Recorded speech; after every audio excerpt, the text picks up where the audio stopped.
Hər kəsə salam, kanalımın dəyərli xanımları. Ümidvaram ki, hər biriniz yaxşısınız. Mənə də yazırsınız, soruşursunuz. Buna görə hər birinizə təşəkkür edirəm. Neçə gün idi ki, bərk xəstələnmişdik. Uşaqların da mənim də qızdırmamız var idi. Bu səbəbdən də vlog çəkə bilmirdim. Düzdür, sağalmışam, amma səsimdə hələ də bu hiss olunur. Düzdür, mən tez sağalsam da, amma qızım da uzun müddət çəkdi. Hələ mənim də tez sağalmağıma baxmayaraq, yenə də səs tonumda hiss olunur. Çox deyirdilər ki, virus yayılıb, yəqin ki, biz də həmən virusdan tutmuşduq. Bu səbəbdən də aşırı halsızlığım var idi deyənə vlog da çəkə bilmirdim. Yavaş-yavaş özümüzə gəlirik. Təsəvvür edin ki, nə qoxu bilirdim, nə də ki dad. Yeməyi bişirirdim, amma yeyəndə onun dadını hiss eləmirdim. Özümü elə hiss edirdim ki, sanki koronavirus tutmuşam. Şükür Allaha ki, bunlar geridə qaldı. Artıq başlamışam sizin üçün vlog çəkməyə. Demək xanımlar, bu vlogu da dünən çəkmişəm. Bilirəm, eynilik olur, amma bu dəfə də aş bişirirəm. Çünki mən aşı həddindən artıq çox xoşlayıram. Hara getsəm də, süfrədə neçə cür naz-nemət olsa da, mən hər zaman öncə aşı yeyirəm. Düzdür, hər adamın da aşını yeyə bilmirəm. Çünki hər adam yaxşı aş bişirə bilmir.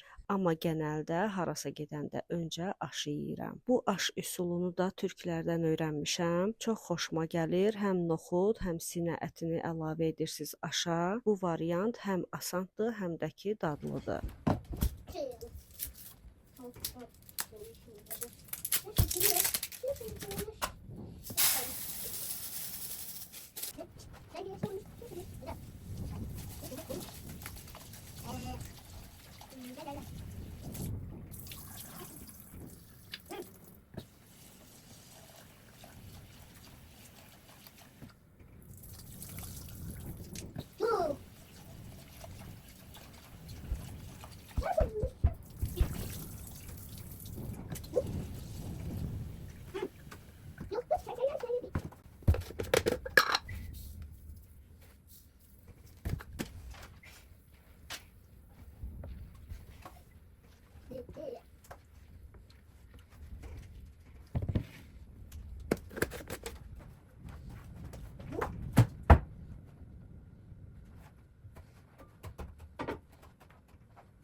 Xanımlar, desəz ki, duru yağı niyə əlavə edirsən aşın üzərinə? Duru yağı aşın üzərinə ona görə əlavə edirəm ki, həm düyü bir-birinə yapışmır, həm də ki, parıldayır. Demək xanımlar, aşı da qoydum bişməyə. Nəyi dağıtmışamsa onları yığışdırıb, qabları da yuyub gedəcəm Hövsana. Hövsana getmə səbəbim də ki, Tamerlanın yenə də çöpü var. Həm yemək yemirdi, həm də gecə yaxşı yatmırdı.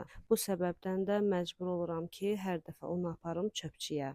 Bilirəm ki, buna çox adam inanmır, amma mən inanıram. Çünki evdə nə isə boğazından da onu çıxardır. Əvvəllər mən də inanmırdım. Hər dəfə deyirdim yalandır, amma yenə aparırdım. Sonra mənə dedilər ki, bir dəfə diqqət elə. Gör uşaq nə yeyir, əgər eyni qidalar boğazından çıxsa, demək doğrudur. Bu həqiqətən də belə oldu. Bir dəfə uşaqlara popkorn elədim. Popkornu yeyəndən sonra səhərsi gün Tamerlan yemək yemədi. Apardım çöpçüyə, elə popkornu da onun boğazından çıxartdı. Tək popkornluq deyil, o qədər qida olub ki, həqiqətən də onu əminəm ki, yeyib və aparmışıq çöpçü xanımın yanına, eyni qidanı da onun boğazından çıxardı. Və o gündən sonra inandım ki, həqiqətən də çöp deyilən bir şey var. Demək xanımlar, bu vloqa indi bu dəqiqə səs yazıram və biraz geriyə qayıdıram, yazdığım səsə qulaq asıram ki, görüm necə çıxır. Çünki mənə bir neçə izləyici həmişə irad tuturdu ki, səslər bir-birinin üzərində yazılır. Bu səbəbdən də buna diqqət edirəm, montajda baxıram ki, əgər yenə belə hal olarsa düzəliş edim. Buna qulaq asarkən öz səsimə də diqqət elədim. Çətinliklə danışmağım burada da hiss olunur. Təsəvvür edin ki, bu vloqa bu səsi yazıram, amma elə çətinliklə danışıram ki, danışa-danışa boğuluram. Bu virusun funksiyası necə işləyirsə insanı boğur. Danışanda təngi nəfəs oluram. Onsuz da mən belə idim, təngi nəfəsliyim var idi. Bu da 2 qat üzərinə gəlib. Nəysə ki, xanımlar, neçə gündür benzin də vura bilmirdim. Hövsana getməmişdən öncə benzin də vurdurdum ki, xeyli benzin aşağı idi. Dedim ki, məni yarı yolda qoymasın. Hövsana getməyimin digər səbəbi də bu idi ki, bacımın kargosu gəlməli idi. Mən də onu bacıma aparmalıydım. Amma getdim X-Kargoya. Nədənsə bağlama düz bir həftədir ki, gecikir. Səbəbini bilmirəm niyə, amma deyəsən çox insanın başına gəlir. Sifarişlər gecikir, gəlməyi bilmir. Mən də heyfsləndim ki, bu boyda yolu getmişkən kargonu da aparardım. Nəysə ki, alınmadı, eybi yoxdur. Əsas odur ki, can sağlığı olsun. Artıq çatırıq Hövsana. Hər dəfə birinci Tamerlanı çöpçüyə aparırıq, sonra gedirik anamgilə. Çöpçü xanımla anamgilin evinin məsafəsi yaxındır. Tamerlanı çöpçüyə aparanda hər zaman anamgilə də gedirəm. Burada da xəbərim olmayıb, çöpçüyə gedəndə Leyla bizi çəkib. Leyla artıq o qədər alışıb ki, ona deməsəm belə hərdən deyir ki, ana istəyirsən ver səni çəkim. Düzdür, mən bütün çəkilişlərimi tripodla edirəm. Heç vaxt uşağı narahat eləmərəm ki, məni çək. Amma elə yer var ki, ən çox da bu maşında olur. Leyladan xahiş edirəm, bir neçə saniyə məni çəkir. Xanımlar, səsimə görə sizdən çox üzr istəyirəm. Səsimə qulaq asdıqca nə qədər kobud çıxdığının fərqindəyəm. Gözləyə bilərdiniz istərdim ki, tam sağalım, sonra vlog paylaşım. Amma siz mənə yazdınız deyənə düşündüm ki, bu səs tonu ilə də olsa mütləq vlog paylaşmalıyam. Gördüyünüz kimi artıq anamgildəyəm. Orada çatanda hər zamanki kimi bir dənə kofe içirəm. Kofesiz bir günümü təsəvvür eləyə bilmirəm. Onun nə qədər ziyan olduğunu da bilirəm. Amma yeni içirəm. Burada da fərqindəsiz ki, bacımın pişiyini sizə göstərmirəm. Çünki bacımın pişiyi həkimdədir. Bacım onu əməliyyat elətdirir, qısırlaşdırır. Bu səbəbdən də bir neçə gün pişiyi həkimdə qalacaq. Təsəvvür edin ki, bacım həkimin başına bir oyun açır ki, hələ mənim yanımda həkimə 2-3 dəfə zəng elədi ki, pişiyimi mənə göstər, görüm neynir. Deyirəm, axır həkim də bezəcək, deyəcək, gəl pişiyimi götür, apar. Kofe içə-içə bacımla biraz söhbət elədim. Həm anam işdəydi, həm də bacım toya gedəcəkdi deyənə oradan tez çıxdım. İlk dəfə idi ki, mən gün işığında anamgildən çıxıb evə gedirdim. Biraz pəncərədən bayıra baxdım. Bilirsiniz, ən çox nəyə baxırdım?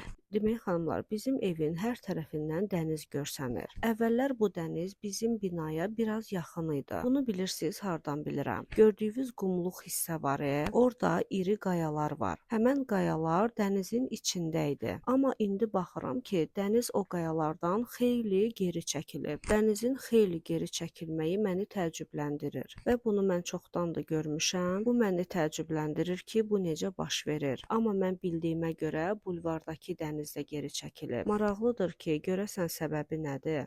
Xanımlar, buna baxın, bu bilirsiniz nədir? Burada vağzal var idi. Bizim bina elektriçkanın ən axırıncı astanovkası idi. Mən uşaq idim, anam hər zaman elektriçkaya minib işə gedirdi. Elə maraqlı idi ki, hara gedirdik, elektriçka ilə gedirdik. Burada demək olar ki, gəmilərin axırıncı astanovkasıdır. Hər dəfə çox saylı müxtəlif gəmilər gəlir. Hər dəfə də fərqli gəmilər gəlir. Bir dəfə bura bir gəmi gəlmişdi. Ya 3 ya 4 mərtəbəsi var idi. Elə gözəl görsənirdi ki, bu uzun düz yolu görürsüz, üzü dənizə gedən. Mən subay olanda binamızda bir-iki qız var idi ki, onlarla bu düz yolu gedirdik, gəzirdik. Havası dəhşət təmiz, amma ağcı qanadı da bol idi. Gəzməyimizə də peşman olurduq, cücülər bütün dişləm edirdilər bizi. Neysə ki, xanımlar, anamgildən də çıxdıq, gedirik evə. Evə gedəndə sizi qorxunc bir mənzərə ilə tanış edəcəm. Deməyə xanımlar, mən səhər yemək bişirəndə gördüm ki, Tamerlan nəsə sakitdir. Tamerlan sakit olanda bilirəm ki, o nəsə edir. Və hər dəfə də qorxaraq qaçıram ki, görəsən indi neyniyir? Getdim ki, Tamerlana baxım və bu mənzərə ilə qarşılaşdım. Hər yeri dağıtmağa eybi yoxdur. Bu aboyu cırmağı məni yaman qəzəbləndirdi. Çünki aboyu qopartsaydı, mən onu kleylə yapışdırardım. Bu aboyu cırıb və parçalayıb və aboyun üzərindəki lepkanı da qopardıb, onu da parçalayıb. Mən də düşünürəm ki, nə yaxşı mən sakit yemək bişirirəm, Tamerlan da əyləşib multfilmə baxır. Sən demə, Tamerlan burada şuluq iş görüb.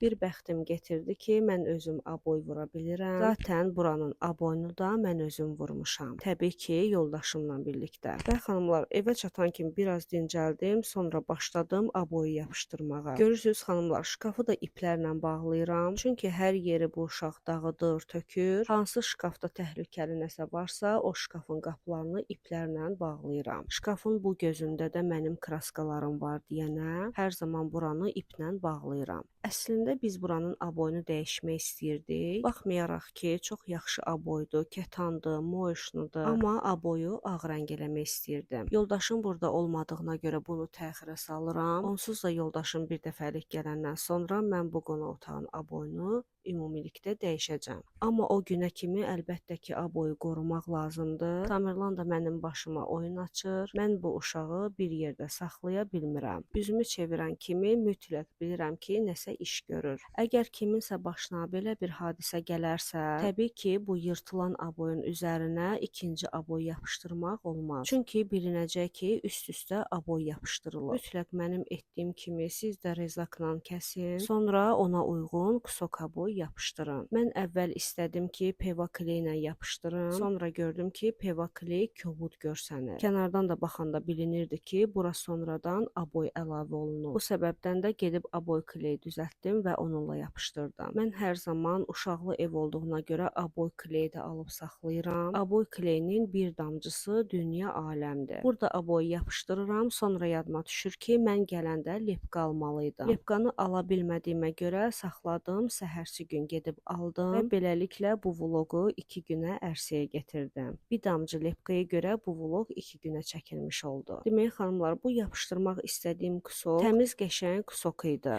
Mən bura kley çəkənə kimi Tamerlan o aboyu bir günə qoydu ki, əlindəki aboyu bütün əzdi. Öncə yapışdırdım, baxdım, gördüm ki, yox, seçilir. Sonra getdim kaladovkadan bir rulon aboy qalmışdı. Onu götürüb gəldim, yenidən yapışdırdım. Bir sözlə bu uşaq mənim başıma əməlli başlı oyun açır. Tamerlan kənardan çox sakit uşaq kimi görsənir. Amma inanın ki, realda heç də elə deyil. Bu uşağın mənim başıma açmadığı oyun qalmadı. Təsəvvür edin ki, mən aboyu yapışdırdım, bitirdim. Getdim ki, özümə bir çay süzüm, əyləşim içim. Mən çay içən ərəfədə Tamerlan getdi şifoneri dağıtmağa. Bir də gəldim ki, şifonerdə olan bütün paltarları Tamerlan aşırdıb yerə. Yəni ki, 2 dəqiqə Tamerlanı gözdən qoymaq qeyri-mümkündür. Mütləq bilirəm ki, nəsə hadisə baş verəcək. Görürsüz xanımlar, burada da aboy əzidi deyənə o saat seçilir. Ona görə də bunu bura yapışdıra bilməzdim.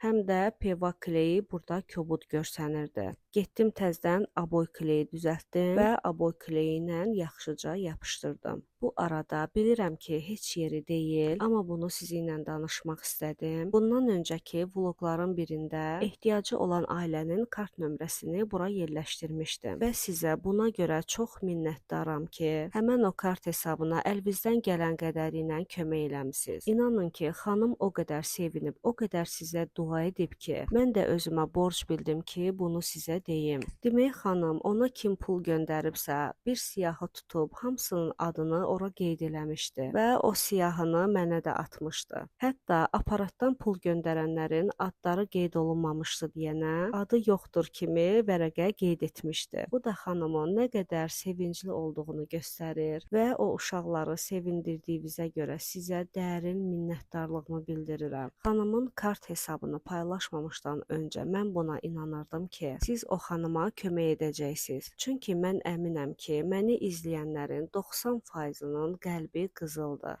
Mən hər zaman Allaha belə dua edirəm ki, mənim ətrafımda yalnız ürəyi təmiz insanlar olsun. Əgər kimsə xaindirsə, paxıldırsa, insafsızdırsa və mən də bunu bilmirəmsə, o insanı mənim ətrafımdan uzaq elə. Və inanın mənə ki, Allah mənim elədiyim bütün duaları qəbul edir və mən heç gözləmədiyim halda xain insanları mənim həyatımdan çıxardıb. Buna görə də Allaha hər zaman şükür edirəm. Mənim həyatımda qəlbi xain insanın olmağı qeyri-mümkündür. Bu YouTube platformasında da mən qəlbi qızıl olan o qədər xanım tanımışam ki, buna görə də hər birinizə nə qədər təşəkkür etsəm yenə də azdır. Göndərdiyiniz pullara görə sizə çox-çox təşəkkür edirəm. Əsas odur ki, haqqınızı halal edin.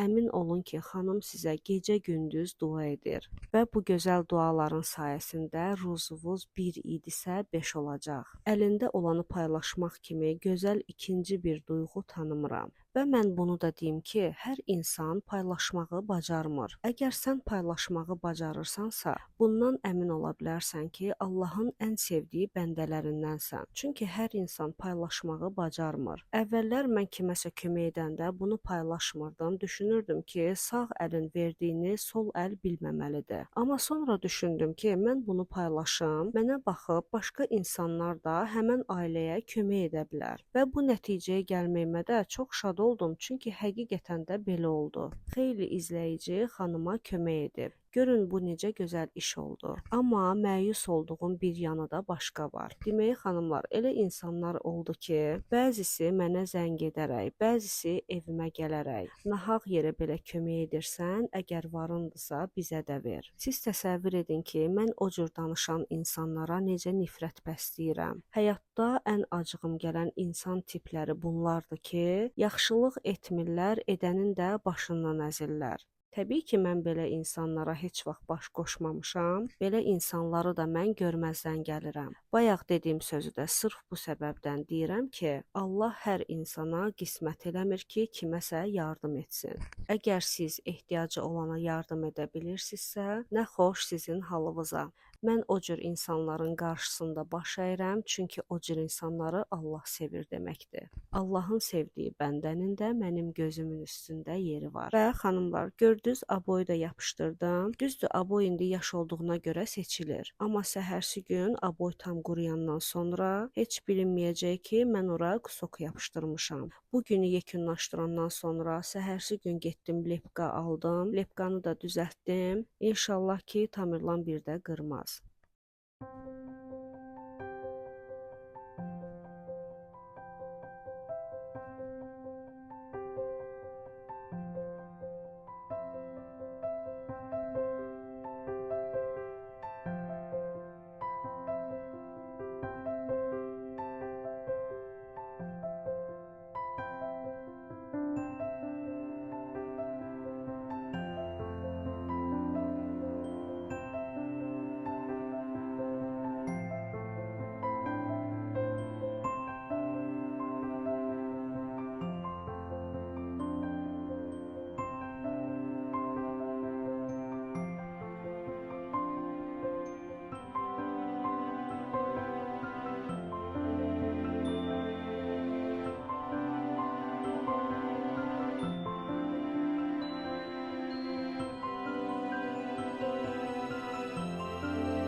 Xanımlar, bu artıq növbəti gündür. Gedib lepqanı alıb gətirmişəm. Bunu da düzəldəndən sonra vloqu burada yekunlaşdırıram. Amma vloq hələ davam edir. Siz axıra kimi baxarsınız. Mənim burada sizdən bir xahişim olacaq. Əgər kanalıma abunə deyilsinizsə, abunə olaraq məni sevindirərsiniz. Köhnə kanalımı bağladım. Bu mənim yeni kanalımdır və burada abunə sayı çox azdır. Bu səbəbdən də sizdən xahiş edirəm ki, kanala abunə olasınız.